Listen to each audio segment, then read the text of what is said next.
자, 귀한 찬양 감사합니다. 우리 함께 인사 나눕니다. 샬롬, 샬롬. 그래도 부활주일이니까 다 함께 인사 나눕시다. 예수님 부활하셨습니다. 예수님 부활하셨습니다. 그 세례 받으려고 한 친구들도 크게 외쳐봐요. 자, 시작. 그래서 부활하시겠냐? 아이고, 다시 한번 크게 시작. 예수님이 부활하셨습니다. 오늘 뭐가 안 된다.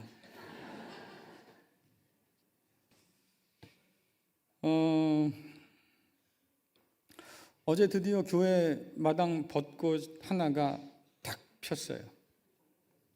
제가 보면서 내일은 더 피겠구나. 오늘 새벽에 오다 보니까 몇 개가 더 폈더라고요. 아마 이번 주 내에 활짝 만개할 것 같습니다.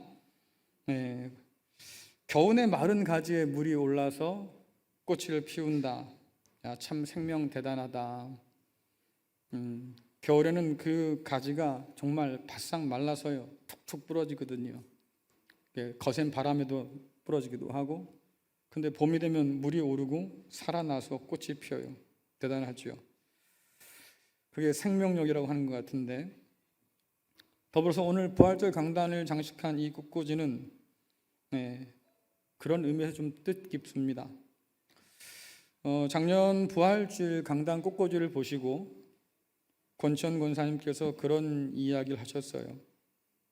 내년에 부활주일 강단 꽃꽂이는 내가 하고 싶은데 뒤가 더 문제지요. 그럴 수 있을까? 암 투병 중이었고 교회에 나오면 감염 위험이 있어서 교회도 제대로 나오지 못해서 댁에서 TV로 예배를 드리던 분이었습니다. 안타깝게도 권사님은 오늘 이날을 보지 못하고 우리 곁을 먼저 떠나셨어요. 그 가족들이 권사님의 마음을 기억해서 이번 부활절 꽃꽂이를 권천 권사님의 이름으로 부탁을 하셨고, 그 사연을 들은 꽃꽂이 위원들은 어제 울면서 이 꽃을 꽂았습니다. 주님 품에 안긴 권사님도, 오늘 이곳에 모인 우리도 부활의 그날을 소망하면서 그날 함께 주 앞에 만날 수 있기를 간절히 소원합니다.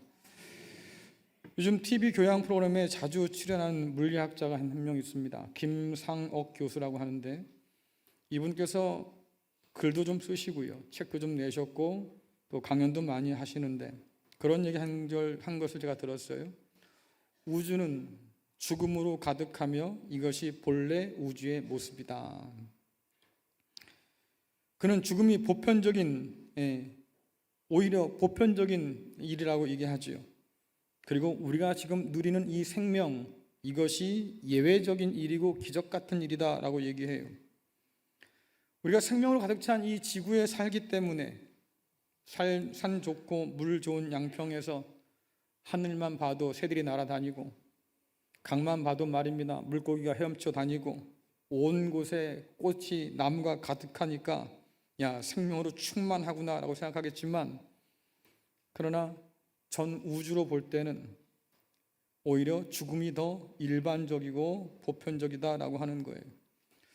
그 글을 읽고 들으면서 제가 생각해 보았습니다. 아, 그렇겠다. 하나님께서 세상을 창조한 그때도 생명이 있던 것은 아니었지. 메마른 혹은 광야 같은 공허한 그런 곳에 하나님이 생명을 꽃 피우셨지. 죽음이 보편적인 우주라고 하면 오늘 그 우주 가운데 있는 우리가 누리는 이 생명, 여러분, 이것이 얼마나 은혜고 얼마나 큰 선물이고 얼마나 큰 축복이겠습니까? 성경은 한 번 죽은 것은 사람에게 정한 것이라고 그렇게 이야기하지요. 태어난 사람은 누구나 한 번은 죽게 되어 있다라고 얘기해요. 이처럼 죽음은 낯선 것이 아니고 우리에게는 당연한 것이고, 우리는 살아가면서 점점 그 죽음에 다가간다고 사람들은 이야기합니다. 누구도 거스를 수 없어서, 심지어 죽음은 모든 에게 평등하다 그렇게 말하기도 하지 않습니까? 그런데 이런 우리에게 성경은 영원한 생명을 약속해요. 그리고 오늘 우리는 그 약속의 근거를 그리스도 예수의 부활에서 찾을 수 있습니다. 부활은 죽음의 생명이 깃들고 어둠의 빛이 임한 그런 사건과 같은 거지요. 이것이 오늘 우리에게 선물인 이유는 주님의 부활로 인해서 저와 여러분 역시 부활의 소망을 안고 오늘을 살게 되었기 때문이에요. 그러니 여러분들 부활이 기뻐할 만한 하지요. 그러면 여러분께 여쭤보겠습니다. 부활이 기뻐요? 주님께서 부활하신 것이 그렇게 기쁩니까? 얼마나 기뻐요? 여러분들의 얼굴 보면 별로 기뻐하지 않는 거예요. 주일은 우리가 예배를 드리러 교회에 오지만 그 예배는 살아계신 주님을 높이고 찬양하기 위한 거잖아요. 그렇죠? 근데 교회를 오는 여러분들의 그 발걸음 무겁고 여러분들의 얼굴은 그늘이 가득해요. 생명의 주인 앞에 나온다고 하는데, 죽음을 이기고 살아나신 분을 예배하러 온다고 하는데 여전히 우리는 절망 가운데, 죽음의 그림자 가운데 갇혀 있다고 하는 거예요. 그러니 하나의 질문을 더 던져보지요. 우리의 주님은 과연 살아 계십니까? 여러분의 주님은 과연 살아 계십니까? 이 당연한 걸 도대체 왜 묻냐고 할지 모르겠어요.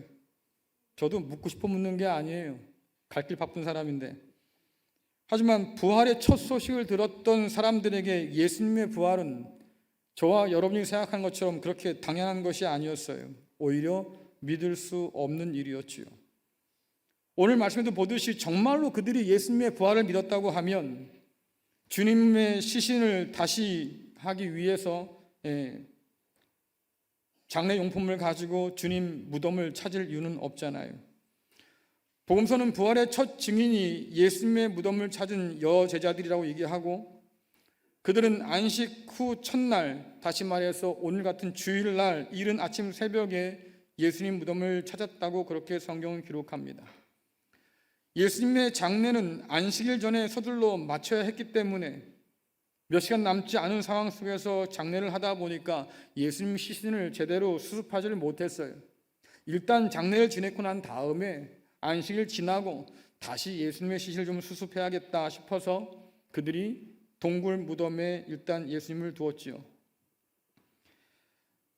이른 아침에 주님 무덤을 찾는 이들 마음 가운데 걱정이 한 가지 있었습니다. 동굴 무덤이 큰 돌문으로 막혀 있을 텐데 누가 우리를 위해서 그 돌문을 굴려줄까?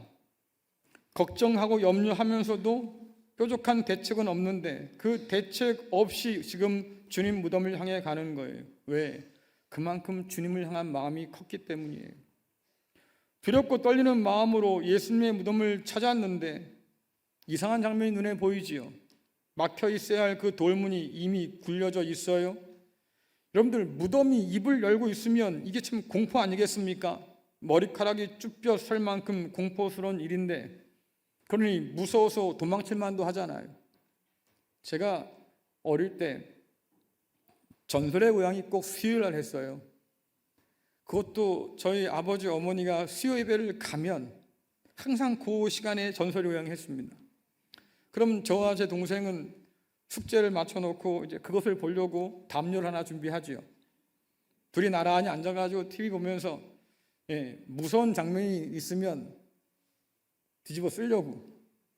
근데 항상 템포가 늦어요. 이미 무서운 걸 보고 난 다음에 의학이야. 근데 그런 공포스러운 그런 그 장면들 가운데 하나가 뭐냐면 꼭 무덤가가 나오고요. 무덤이 깨져요. 뭐가 나와. 그렇죠? 나와서는 안 될 게 뭐가 나와요. 그럼 이게 얼마나 겁이 나고 두렵습니까? 그것처럼 동굴 입구가 막혀있던 것이 열려있고 그 새벽에 말입니다. 캄캄한 밤에 어두운 동굴 입구가 입을 벌리고 있는 거 아니겠어요? 그러니 무서워서 도망칠 만도 한데 주님을 향한 사랑이 너무 크니까 걱정이 앞서는 거예요. 무덤 문이 열린 걸 보면 혹시 누가 주님 시신을 가져간 게 아닐까? 그래서 얼른 들어가 보니까 주님 시신은 보이지 않고 대신 흰옷을 입은 청년 둘이 앉아 있었다고 성경은 이야기하고, 누가는 이 사람들이 천사라고 우리에게 가르쳐 줍니다. 그들이 왜 그 동굴에 있었을까? 찾아온 여제자들을 지금 기다리고 있던 거지요. 누가복음 24장 4절에서 6절 말씀 같이 읽겠습니다. 시작. 이로 인하여 근심할 때 문득 찬란한 옷을 입은 두 사람이 곁에 섰는지라. 여자들이 두려워 얼굴을 땅에 대니 두 사람이 이르되 어찌하여 살아있는 자를 죽은 자 가운데서 찾느냐? 여기 계시지 않고 살아나셨느니라. 갈릴리에 계실 때 너희에게 어떻게 말씀하셨는지를 기억하라. 아멘.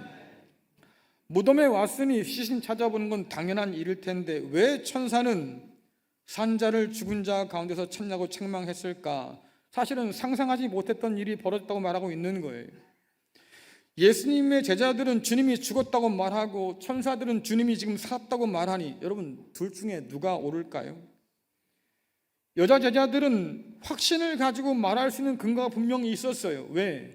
주님께서 죽으시는 장면을 직접 목격했거든요. 남자 제자들 다 버리고 도망갔겠지만 그러나 여자 제자들은 끝까지 주님 십자가 밑에서 주님을 바라봤던 사람들은 아니겠습니까? 마지막 24시간까지 다 봤어요. 심지어 죽음을 확인하려고 창으로 예수님 옆구리를 찔러서 말입니다. 심장이 터져서 피가 흐르고 결국 물까지 흐른 걸 다 봤어요.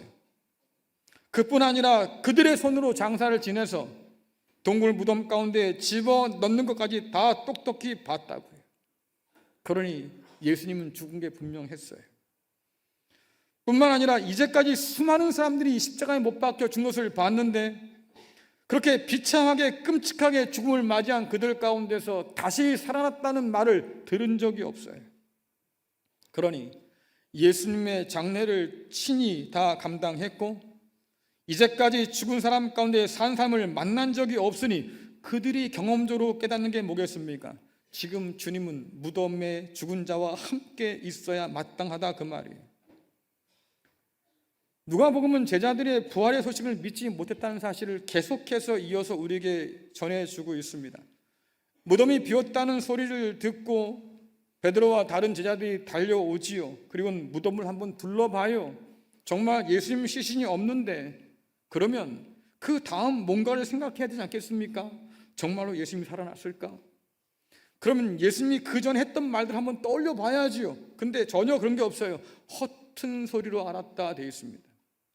그게 뭐예요? 전혀 믿지 않았다 그 말이에요. 심지어 그 밑으로 이어지는 이야기는 더 심각해요. 엠마오 마을로 가는 두 제자들의 이야기를 우리에게 소개해 주는데 놀랍게도 주님과 함께 걷고 있으면서도 제자들은 주님을 알아보지 못했다고 기록하고 누가는 제자들의 눈이 가려져서 알아보지 못했다 이렇게 얘기합니다. 여러분들 주님께서 십자가에 잡기 전까지 주님과 함께 동고동락하면서 그 모든 것을 다 봤던 사람이 제자들이에요. 어떻게 예수님의 얼굴을 잊어요? 어떻게 그 예수님의 얼굴을 못 알아볼 수 있겠습니까? 그런데 말씀 보니까 그래요. 정말 못 알아봐요. 희한한 일이지요. 같이 길을 가는데도 알아보지 못해요. 주님의 음성도 주님의 얼굴도 그들이 깨닫지 못한다 그 말이지요. 대체 무엇이 그들의 눈을 가리고 있었길래 주님을 알아보지 못했을까? 천사가 뭐라고 말합니까? 너희가 주께서 하신 말씀을 다시 한번 생각해 봐라, 기억해 봐라. 도대체 주께서 뭐라고 말씀하셨길래? 자, 누가복음 24장 7절에서 8절 말씀 같이 읽겠습니다. 시작. 이르시기를 인자가 죄인의 손에 넘겨져 십자가에 못 박히고 제3일에 다시 살아나야 하리라 하셨느니라 한데 그들이 예수의 말씀을 기억하고 그제서야 기억해요. 어떤 이야기를 주님께서 이미 우리에게 말씀해 주셨다 그 말이죠. 예루살렘으로 올라가기 시작할 때부터 제자들에게 계속해서 하신 말씀이 뭐겠습니까? 내가 예루살렘에 올라가면 잡혀서 고난받고 죽임을 당하고 사흘 만에 살아날 거야. 근데 거기까지는 봤어요. 주께서 잡히고 죽임을 당하신 것까지 봤다고. 그 다음은 못 봤으니까 믿지 못하는 거예요. 오늘 천사가 분명히 말하는 게 뭐겠습니까? 주님 말씀대로 믿지 못하면 주의 부활도 믿지 못한다라고 하는 거예요. 주님 말씀을 기억한다고 하면, 그래서 그것을 믿는다고 하면 주님을 보지 않았어도 부활하신 그 사건을 믿을 수 있다고 얘기하는 거죠. 저는 오늘 이 천사의 말이 좀 마음에 남아요. 여러분들, 오늘 우리의 주님은 살아 계십니까? 살아 계실까요? 부활주일에 이 무슨 당연한 얘기를 자꾸 묻냐고 할지 모르겠지만, 여러분들 교회 역사를 보면 꼭 그렇지만도 않아요. 교회는 부활하신 예수님을 지난 2000년 동안 전해왔습니다. 주께서 부활했다고. 근데 언제나 믿어서 전했던 것은 아니에요. 옛날 그 이야기처럼 무슨 신화 정도로 생각해서 예수님의 이야기를 전하는 사람도 있었습니다. 이상한 신학들이 나와서 말입니다. 스스로 자기 발등을 찍은 적도 있었고요. 부활하신 주님으로 세워진 교회가 부활을 의심하고 부정해서 교회가 사정없이 흔들 때도 여전히 있어 왔어요. 그것이 교회 역사예요. 늘 예수의 부활을 믿었기 때문에 전하는 게 아니라 그 말이에요. 성경에 기록되어 있으니까 얘기하지만 그래요. 사실은 믿지 않았던 때가 훨씬 더 많았을 거예요. 오늘 우리 학생들 앞에 앉아 있는데 선생님들이 이 아이에게 부활을 가르칠 수 있습니다. 우리 주님이 부활했어. 근데 정작 자기는 안 믿을 수 있어요. 자기는 못 믿을 수 있다고요. 믿어서 가르치는 게 아니에요. 성경에 있으니까 가르치는 거지. 믿어서요? 천만에. 그러니 긴장해야지요. 제가 신학교를 처음 들어가서 1학년을 다니고 있는데 그 당시 제가 다니던 교회 사이즈도 제법 그땐 커서 교회 학교에 교육 전사님들이 계셨습니다. 다 제 선배들이죠. 신학과 선배들이니까. 어느 날 청년들을 모아놓고 신학 세미나 한다고 저도 이제 가서 앉아있지 않았겠습니까? 제일 나이 많은 선배가 하는 얘기가 그거였어요. 예수님은 너희가 믿는 것처럼 부활한 게 아니다. 사람들의 마음 가운데, 사람들의 생각 속에, 기억 속에 그렇게 살아있는 것으로 느껴지는 거지 진짜 예수님이 살과 피를 가진 분으로 부활한 게 아니야. 그렇게 가르치니까 같이 있던 청년 중에 하나가 벌떡 일어나 나가버리더라고요. 다시는 교회 돌아오지 않았어요. 왜? 주님께서 부활한 것이 아니라는데 굳이 교회 다닐 이유가 뭐가 있어요? 한때 이 나라를 휩쓸던 신학이 그 모양이었어요. 정말로 예수께서 부활하신 것을 믿어서 전했을까요? 아니요. 믿지 않고도 교회는 부활을 말해 올 수 있었다 그 말이에요. 교회가 문화의 아이콘처럼 전락해버린 지금 부활에 대한 이 교회의 증언은 세상은 고사하고 우리조차 믿지 못하는 일이 되어버렸고 우리 안에서부터 이 부활의 사건은 점점 힘을 잃고 있다 그 말이에요. 여러분들, 우리는 밖에서부터 무너지는 게 아니에요. 우리 안에서부터 무너지는 중이지요. 예수께서 부활하셨던 그 부활을 우리가 믿지 못해서 결국 교회를 다녀도 여전히 우리는 두려움 가운데 갇혀 살고 죽음의 공포로 두려워 떨고 죽음보다 무섭다고 하는 그런 여러 가지 삶의 압력에 우린 두려워 떨며 살아가고 있는 것은 아닐까. 교회를 다니면서 예수님이 부활하셨던 부활하지 않았던 별로 그건 중요하지 않다고, 그냥 내가 교회를 다니는 게 중요하지, 이런 사람도 제법 많거든요. 그냥 교회 와서 예배하는 거지 뭐 예수님께서 부활했던 부활하지 않았던 그게 뭔 상관이 있어, 이런 사람들이 한둘이 아니라 그 말이. 성경이 그렇게 증거하고 있고 교회가 그 부활을 기반으로 해서 오늘날 서 있음에도 불구하고 그것을 믿지 못하는 사람들이 점점 늘어간다고 하면 여러분, 이것이 얼마나 안타까운 일입니까? 빈 무덤을 보고도 베드로는 허탄한 듯 그냥 돌아갔다고 성경 기록하지요. 주님이 살아계신 이 날에 우리가 함께 모여서 예배하면서도 부활하신 주님을 만나지 못하고 찾지 못해서 그냥 허탄한 듯 그렇게 돌아가는 사람이 얼마나 많아요. 세상의 절망 가운데서 말입니다. 아무런 소망도 기대도 없이 그저 세상 사람과 다름없이 살아가는 사람들은 또 얼마나 많이 있습니까?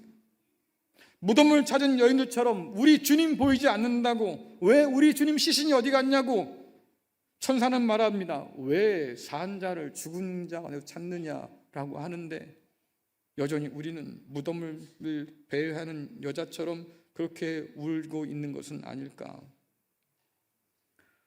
부활하신 예수님을 믿는다고 하면서도 마치 주님께서 여전히 무덤 가운데 누워 있어야 하는 것처럼 그렇게 아무런 소망도 기대도 없이 오늘을 살아가고 있는 것은 아닐까? 그래서 여러분께 묻는 거예요. 여러분의 주님은 살아 계십니까? 오늘 이 질문을 가지고 이 부활절 한번 생각해 보세요. 우리가 모여드린 이 주일 예배는 주님을 기억하고 추모하는 예배가 아니에요. 추도 예식이 아니라고요. 오늘도 살아계신 주님을 높이며 찬양하는 예배지요. 우리가 함께 나눈 이 성찬상은요, 여러분 제사상이 아니에요.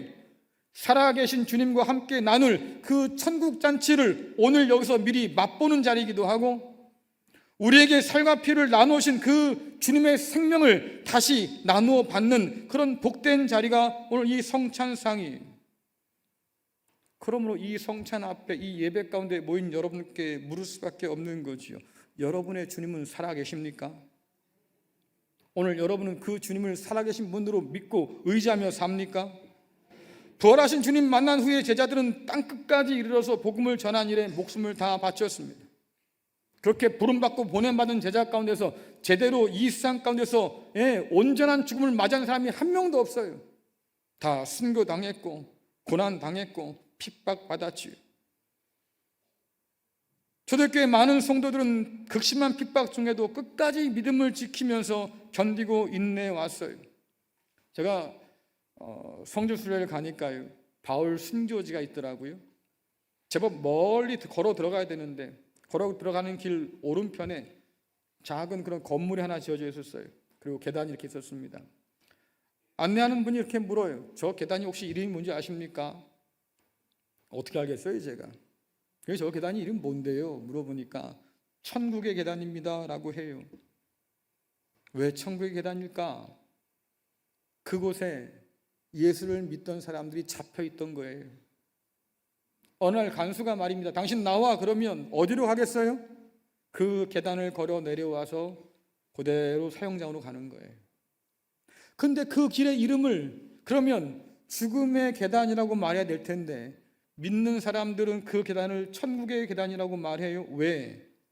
내가 이 계단을 내려가서 결국 죽임을 당하겠지만 그러나 살아계신 주님께서 그런 나를 영접해 주실 것이다. 이것이 마음 가운데 단단히 박혀 있으니까 그 죽음의 계단을 천국의 계단이라 부르고 기꺼이 자기의 목숨을 내놓은 거지요. 세상 끝날까지 너희와 함께 한다는 약속 붙들고 세상을 이기는 믿음으로 살아낸 사람, 그들이 우리의 믿음의 선배들이었고 그들로 인해서 오늘 우리가 이 자리에 모이게 된 거예요.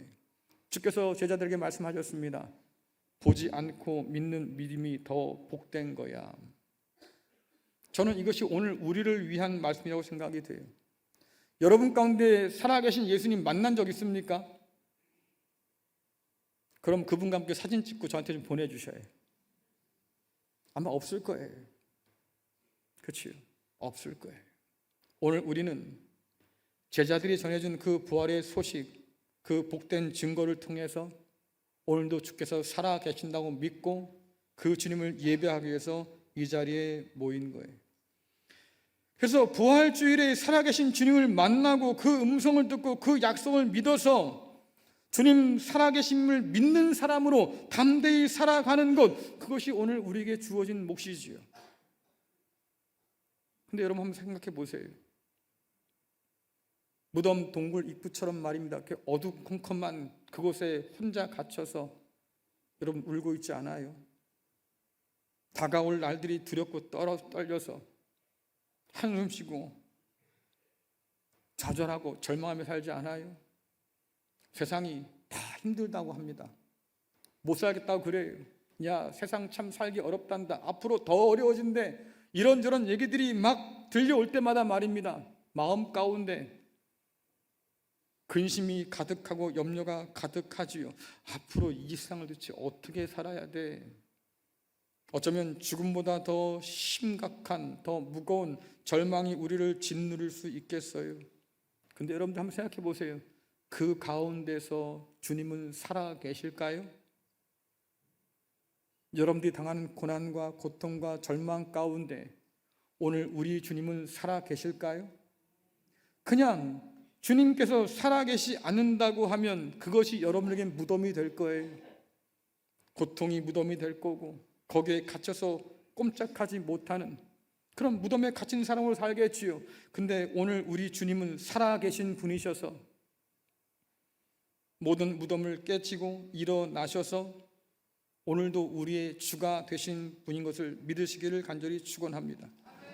그러니 그 살아계신 주님을 믿고 의지하면서 오늘 성경이 우리에게 약속한 진짜 소망, 진짜 생명, 그것을 여러분 받아 안고 살아갈 수 있기를 간절히 축원합니다. 세상 앞에서 주눅들지 마세요. 주저앉지도 마세요. 오늘도 주님께서 살아계시니 가슴 펴고 사세요. 담대하게 사세요. 세상이 우리를 어쩌겠습니까? 아들까지 아끼지 않고 내어주신 하나님께서 내 아버지가 되신다고 하는데 그 주님께서 죽음도 이기시고 일어나셔서 오늘도 우리의 주가 되시고 우리 삶을 주관하신다고 약속하시는데 여러분들 그러니 잠깐 쫄았다고 해도 잠깐 두렵다고 해도 살아계신 그 주님 바라보면서 다시 용기 낼 수 있기를 간절히 축원합니다. 그럴 때 세상이 우리를 통해서 살아계신 주님을 보게 되는 거예요. 여러분들이 아무리 세상을 향해서 예수님 살아났다고 큰 소리치고 외쳐봐야 세상이 믿지 않을 겁니다. 왜? 그런데 왜 넌 그렇게 쫄아 살아? 근데 당신은 왜 그렇게 염려에 짓눌려 살아? 예수께서 죽음을 이기고 부활했다는데 당신의 얼굴과 당신의 마음은 왜 그렇게 어두워? 우리가 뭐라고 말할 수 있겠어요? 부활하셨으니 그 주님 믿고 오늘을 살아서 우리를 통해서 세상이 부활하신 주님을 만나는 은혜가 있기를 간절히 축원합니다.